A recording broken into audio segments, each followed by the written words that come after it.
पहलगाम आतंकी हमले के बाद पाकिस्तान में छिपे आतंकवादियों को खत्म करने के लिए भारतीय सेना ने ऑपरेशन सिंदूर चलाया। ऑपरेशन सिंदूर के दौरान भारतीय सेना ने आधी रात को पाकिस्तान में तबाही मचा दी, आतंकियों के 9 ठिकानों को ध्वस्त कर दिया। इसके बाद आतंकवादियों के समर्थन में पाकिस्तानी सेना ने भारतीय नागरिकों को निशाना बनाया, बेवजह फायरिंग की। हद तो तब हो गई जब पाकिस्तानी सेना ने भारत के ऊपर मिसाइल और ड्रोनें दागी। हालांकि भारतीय एयर डिफेंस सिस्टम ने आकाश में ही सबको नष्ट कर दिया, लेकिन इस बीच चौंकाने वाला खुलासा हुआ है कि पाकिस्तान के निशाने पर अमृतसर का गोल्डन टेम्पल था, यानी स्वर्ण मंदिर। हालांकि भारतीय सेना ने इसे बचा लिया। आप खुद पूरा सच जानिए। पाकिस्तान ये समझ रहा था कि अगर वो गोल्डन टेम्पल के ऊपर ड्रोन्स अटैक करें और गोल्डन टेम्पल के ऊपर कोई डैमेज हो जाए तो जो भारत के सिख पॉपुलेशन है वो पूरे सरकार के विरुद्ध हो जाएगी। यहाँ पर ये जो ड्रोन्स अटैक किए थे, ड्रोन्स और मिसाइल अटैक दोनों किए थे पाकिस्तान ने, और ये जो अमृतसर में गए उसका निशाना सीधा गोल्डन टेम्पल के ऊपर ही था। ये पाकिस्तान की साजिश भी हमने फोड़ दी। और अगर पाकिस्तान समझता है कि वो पंजाब में फिर से टेररिज्म बढ़ाने की कोशिश वो कर रहा था, उसमें वो कामयाब हो गया नहीं। 600 ड्रोन से ऊपर हमने मार गिराए और एक भी ड्रोन जो है, एक भी मिसाइल जो है वो अपनी टारगेट पे हिट नहीं कर सकी। लश्कर तैयबा का आतंकवादी सैफुल्लाह खालिद जो भारत में 3 बड़े हमले में शामिल था, उसको पाकिस्तान में मारा गया है, ऐसी सूचना आ रही है। वह नेपाल में भी नकली पहचान के साथ रह रहा था, जिसके बाद वो पाकिस्तान के सिंध प्रांत में चला गया था। अभी सूत्रों के हवाले जो खबर मिली है वो ये है कि कल उसको ढेर कर दिया गया। हाँ, ये खबरें की रिपोर्ट हमने भी देखी है और अभी वो रिपोर्ट्स ही आ गई, ये कंफर्म्ड हो गई, उसकी पिक्चर तस्वीरें वगैरह सब आ गई हैं जिस प्रकार से वो मारा गया। अभी ये जो उग्रवादी है, इन्होंने अपनी पूरी जिंदगी दर्शकी में गए, पूरा टेररिज्म ही किया है और अभी टेररिज्म के हाथ से ही ये अभी मर रहे हैं। इनकी ये मुझे लगता है ये जो कारण है, क्योंकि ये सिंध में हुआ है, तो सिंध में भी एक जीए सिंध मूवमेंट चल रहा है जो पाकिस्तान के विरुद्ध है और वहां पर भी लोग नहीं चाहते हैं कि टेररिज्म हो। इससे पहले कुछ इंसिडेंट्स बलूचिस्तान में हुए, खैबर पख्तूनख्वा में हुए, और वहां पर भी जो लोग हैं वो टेररिज्म नहीं चाहते हैं और इस प्रकार के जो पाकिस्तान ने टेररिस्ट ट्रेन किए हैं उनको भी खत्म कर दिया जा रहा है। तो मेरे ख्याल से कुछ पब्लिक ओपिनियन है जो पाकिस्तान के अंदर ही है, वो इस प्रकार की कार्रवाई कर रही है, जिनको सभी लोग कहते हैं अननोन गनमैन।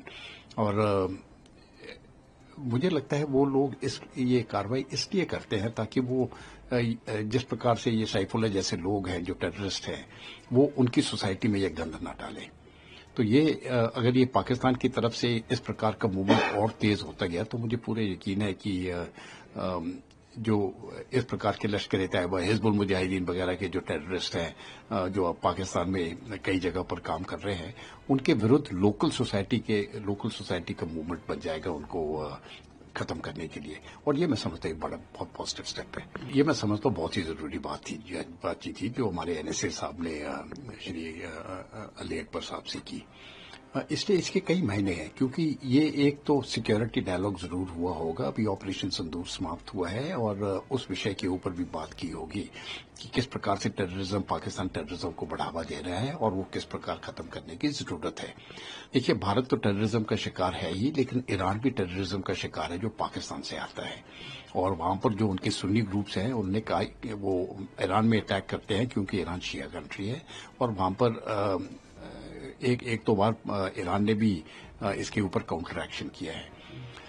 दूसरी बात आती है चाबहार पोर्ट की, और ये भारत के लिए तो बहुत जरूरी है चाबहार पोर्ट, क्योंकि यहाँ से हम जो एंट्रेंस मिल जाती है हमको सेंट्रल एशियन रिपब्लिक्स को, और उसके बाद फिर आगे यूरोप को, और नॉर्थ साउथ कॉरिडोर जो भी है जो है वो भी चाबहार पोर्ट से जाएगा। तो ये मैं समझता हूँ जहां तक हम सिक्योरिटी की बात लें और इकोनॉमी की बात लें, ये दोनों एक तरफ से जुड़ जाती हैं। और एनएसए हमारे डोवल साहब ने जो बात की है, हमारे एनएसए साहब ने बात की है अकबर अली साहब से, ये मुझे लगता है कई विषयों उन्होंने इस बार डिस्कस किए होंगे कि हमारे रिश्ते और कैसे मजबूत हो सके और आगे जा सके। यहाँ पर ये जो ड्रोन्स अटैक किए थे, ड्रोन्स और मिसाइल अटैक दोनों किए थे पाकिस्तान ने, और ये जो अमृतसर में गए उसका निशाना सीधा गोल्डन टेम्पल के ऊपर ही था। और मुझे लगता है पाकिस्तान ये समझ रहा था कि अगर वो गोल्डन टेम्पल के ऊपर ड्रोन्स अटैक करें और गोल्डन टेम्पल के ऊपर कोई डैमेज हो जाए तो जो भारत के सिख पॉपुलेशन है वो पूरे सरकार के विरोध हो जाएगी कि भाई देखिए आपने हमारा होली श्राइन भी प्रोटेक्ट नहीं कर सके। तो उसकी प्रोटेक्शन करना तो खैर बहुत ही जरूरी था, लेकिन ये पाकिस्तान की साजिश भी हमने फोड़ दी। और अगर पाकिस्तान समझता है कि वो पंजाब में फिर से टेररिज्म बढ़ाने की कोशिश कर रहा था, उसमें वो कामयाब हो गया नहीं। और भारत की सरकार बहुत मजबूत है, पर हमारे पंजाब के लोग बहुत मजबूत हैं और ये पाकिस्तान की इस प्रकार की हरकत होने नहीं देंगे। जहां तक रहा हमारा एयर डिफेंस, ये मैं समझता हूँ अमृतसर में नहीं पूरे भारत में ये बहुत कारगर रहा है। इसके ऊपर वो पाकिस्तान कुछ नहीं कर सका। 600 ड्रोन से ऊपर हमने मार गिराए और एक भी ड्रोन जो है, एक भी मिसाइल जो है वो अपनी टारगेट पे हिट नहीं कर सकी। ये भारत का जो नया एयर डिफेंस है, जो आर्मी का है और एयरफोर्स का है, दोनों को मिला के ज्वाइंट एयर डिफेंस सेंटर जो बने हैं, ये इतना वेल कोऑर्डिनेटेड था और ये ज्यादा करके इंडिजिनस सिस्टम्स हैं, ये बहुत कामयाब हुए हैं। और इसलिए जो भी उन्होंने अटैक किया और गोल्डन टेम्पल के ऊपर भी हमले करने की कोशिश की, वो कामयाब नहीं हुई। पाकिस्तान को एक बात समझना चाहिए, गोल्डन टेम्पल सिर्फ सिख्स का नहीं है, वो हिंदुओं का भी है।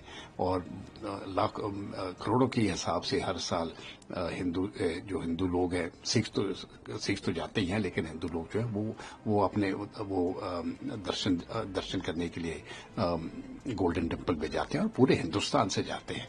बहुत मान्यता है इसकी। तो ये इस प्रकार की हरकत जब पाकिस्तान करता है, मैं समझता हूँ ये इसकी जितनी भी निंदा की जाए उतनी कम है।